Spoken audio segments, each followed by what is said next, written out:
Welcome to Pirate Cooks, pirating restaurant recipes at home.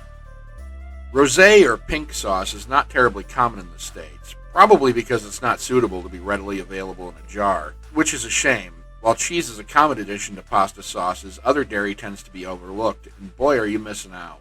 Sort of like mixing the flavorful notes of a red sauce with the creaminess of an Alfredo, this works well on its own, but also pairs very well with seafood. This is an incredibly simple sauce to prepare, and it's not very time-consuming. Penne would be traditional here, but use the noodles you like. I'm starting by dicing an onion. You'll notice I'm slicing very thin here. Like everything else you cook, the size you choose to cut should be relative to your cooking time. So if I'm making a roast that'll slow cook for hours, I want very large chunks for my vegetables, whereas here I want this to cook very quickly, so I go thin and small. Now pour a couple of tablespoons of olive oil in a pan over medium heat. Stainless steel would be best here, no aluminum, we're working with acidic ingredients.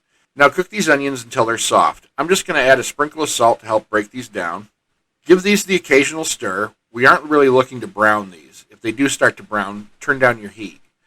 Once these have softened, add a 28-ounce can of crushed tomatoes.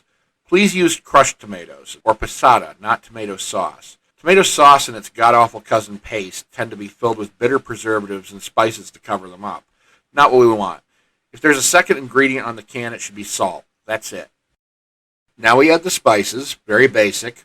We'll add a teaspoon of sugar, 2 teaspoons of basil, a pinch of salt, and about half a teaspoon of black pepper. Now, this is in no way traditional, but I like to add a half a teaspoon of red pepper flakes. Don't worry, this amount's not going to be overpowering. The dairy will mild this out. Just a subtle touch of heat on the finish that I think really adds some depth here. Now we'll just simmer this and give it a stir here and there for about 10 minutes. Once that time has passed, we'll add 3/4 of a cup of heavy cream. Mix that in well and cook for just another minute. Cook your noodles for a minute less than the instructions on the box, and at this point, dump them in. I'm using a pound of noodles for this amount of sauce. Stir them down and give them that last minute of cooking. You're done. That's simple, and what a welcome variation to pasta night. Rich and creamy, but wonderfully flavorful.